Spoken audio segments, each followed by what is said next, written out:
Buenos dias. Welcome to Seville for day 2, round 4 of the HSBC World Rugby Sevens Series.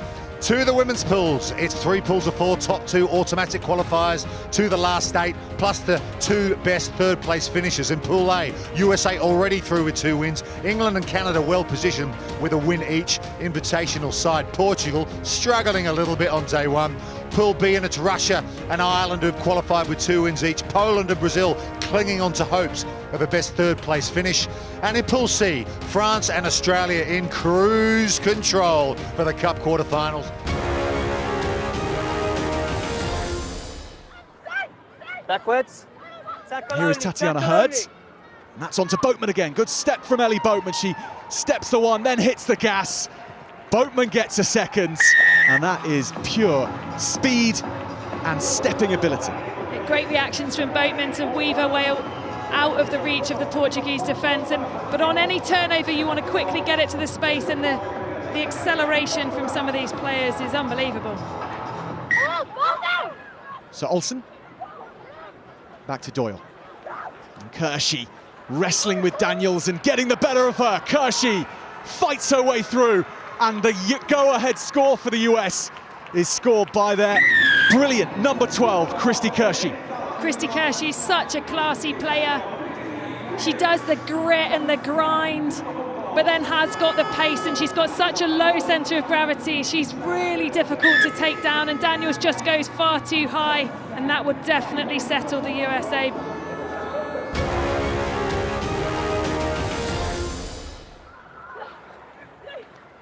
Getting a little close to each other, and Kamposh spies an opportunity, but they're going to be short of numbers here. Can Poland get it away? It's on to Klichowska. She falters. Now on to Witowska. Pamięta, and the try will come, and it's a brilliant one. Hanna Maliszewska. Poland go through the phases and eventually put Brazil on the canvas.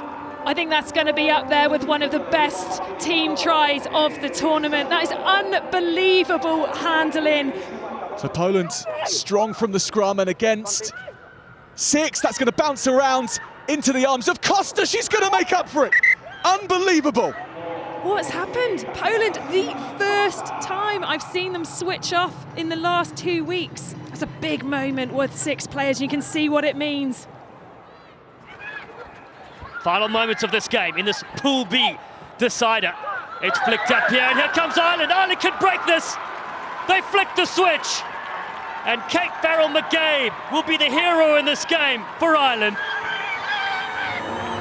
They are that threatening off the set piece. They love to attack with that extra space that gives you by just sucking in the forward players, keeping them crunched over one area, gives you full width of the pitch to play with.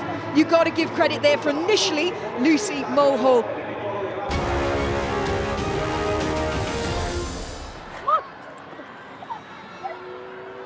Good ball. And that's the inside pass. Fantastic. Ducha go in the corner. Spain need this one, and they'll get it. Leila Ducha. You could see it was getting a little bit desperate towards the end there. It was how many passes can you do? How many steps can you do? Just desperately trying to create something. Keeping the ball alive, finally making that break. France to the left-hand side. Their numbers there on that far side. Siofani gets in for France, and they'll take back the lead. Oh, wow. Needless stuff again from Australia, just turning over that ball. But Camille Gracineau with that break and that awareness of her supportive play, that's where the turnover occurred. And there you go, straight off. But look, she's aware now. She's being chased down. She's looking for support, moving the defensive line. That's what creates the opportunity for the next player to make ground. And a strong seal as well. Simple hands out wide. You've sucked in all the Australian defence. Really good try from France.